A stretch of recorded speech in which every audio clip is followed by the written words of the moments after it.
E a Polícia Militar começa a desocupar as escolas do DF em cumprimento a uma ordem da Justiça. Mais cedo, estudantes que tomavam o Centro Educacional Gisno, na Asa Norte, acabaram saindo voluntariamente sem confusão.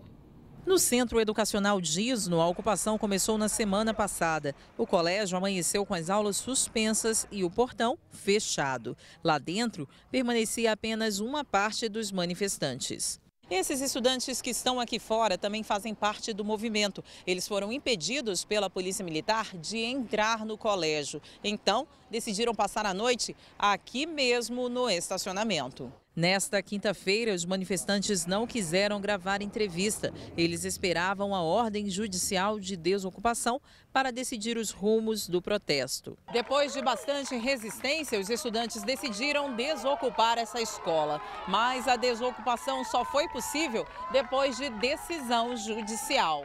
A Justiça determinou que todas as escolas que ainda estavam sob domínio dos estudantes fossem desocupadas. Cerca de 12 unidades educacionais foram tomadas por manifestantes desde o início do protesto contra a reforma do ensino médio e contra a proposta de emenda à Constituição que limita os gastos públicos. Ontem, o Centro de Ensino Médio Asa Branca, em Taguatinga, foi desocupado pela polícia pacificamente. Além do Gisno, mais 3 escolas permaneciam ocupadas até esta manhã. Os prédios da Universidade de Brasília ainda seguem invadidos. Além de comprometer o ano letivo das escolas públicas, as invasões resultaram no adiamento das provas do Enem para mais de 190 mil inscritos de todo o país. No DF, a decisão afeta cerca de 3 mil candidatos.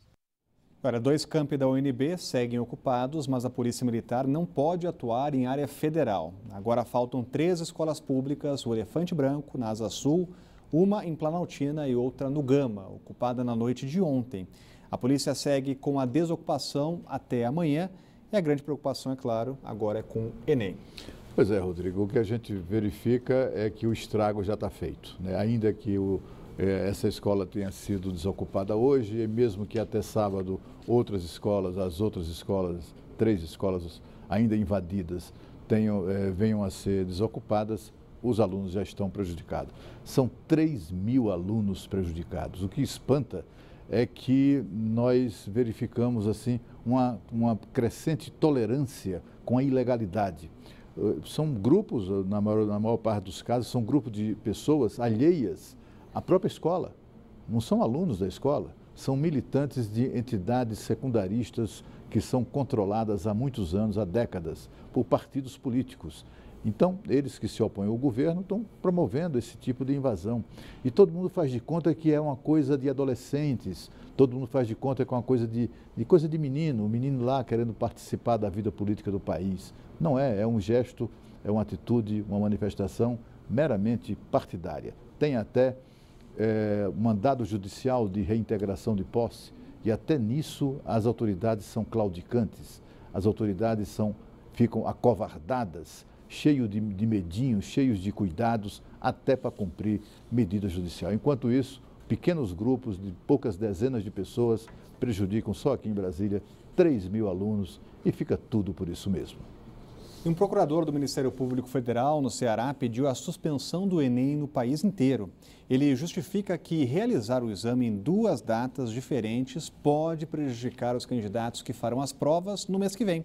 O pedido tem que ser julgado até sexta-feira e o MEC acionou a Advocacia Geral da União, que já está atuando judicialmente pela manutenção das provas. Enquanto a decisão não sai, os candidatos entram em contagem regressiva. É hora de reforçar os estudos. Veja só.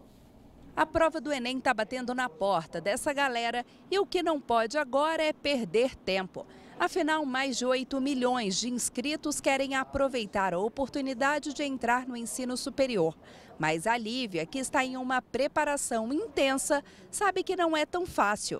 Requer muito empenho. A concorrência do Enem é incontestável, é nacional. Então, quando você está concorrendo para uma universidade como a UNB, você tem que ter uma preparação assim de dar o seu máximo.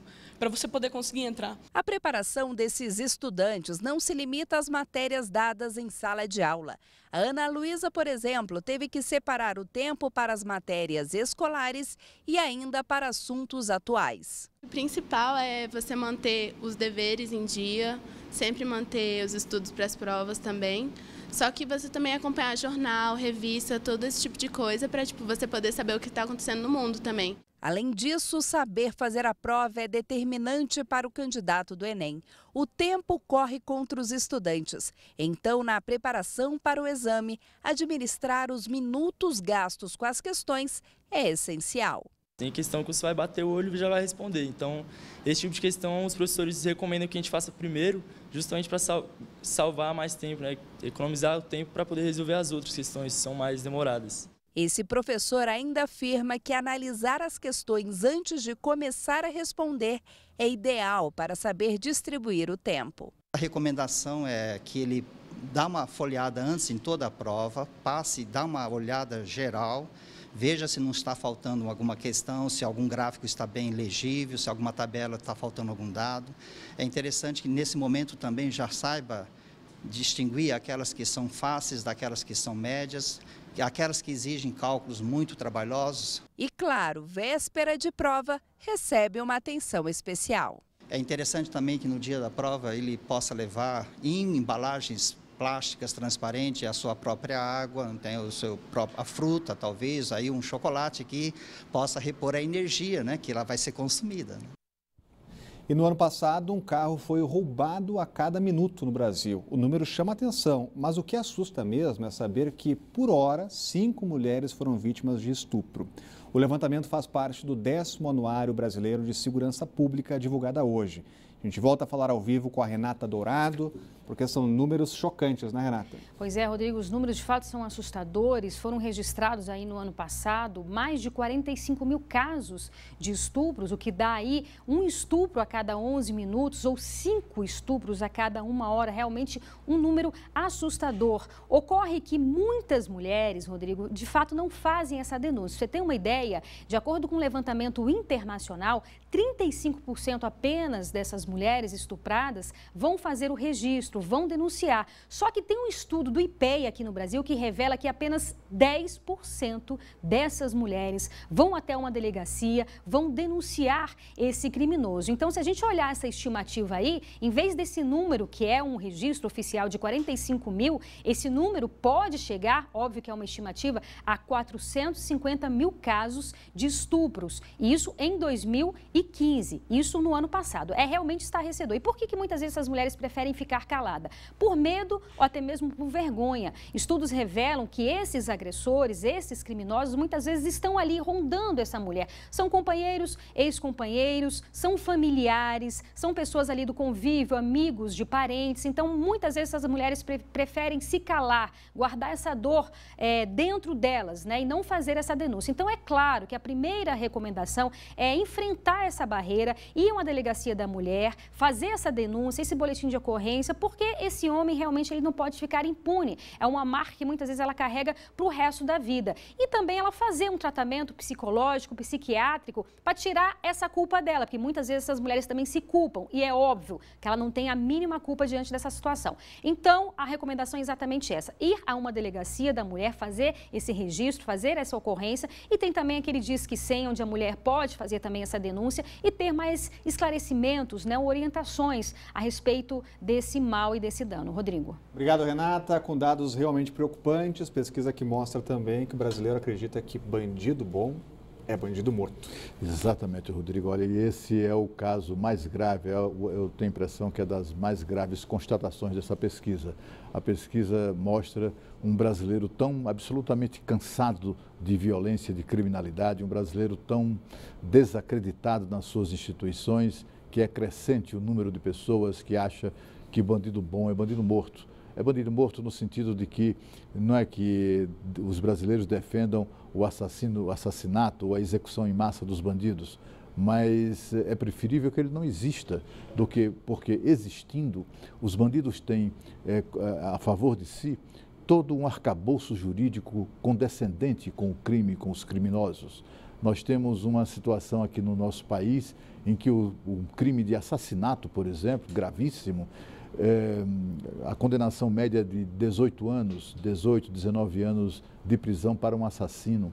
Aqui no Brasil nós temos uma legislação que prevê que cumprido apenas 1/6 dessa pena de 18 anos, o sujeito já vai para casa em liberdade, ou pelo menos já começa a ter acesso a programas de redução de pena.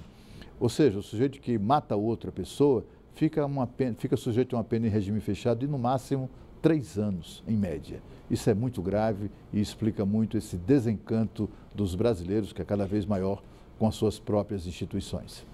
E veja a seguir o Daniel Zucco e o Minha Brasília, ainda em ritmo de rock, é o que você confere logo depois do intervalo.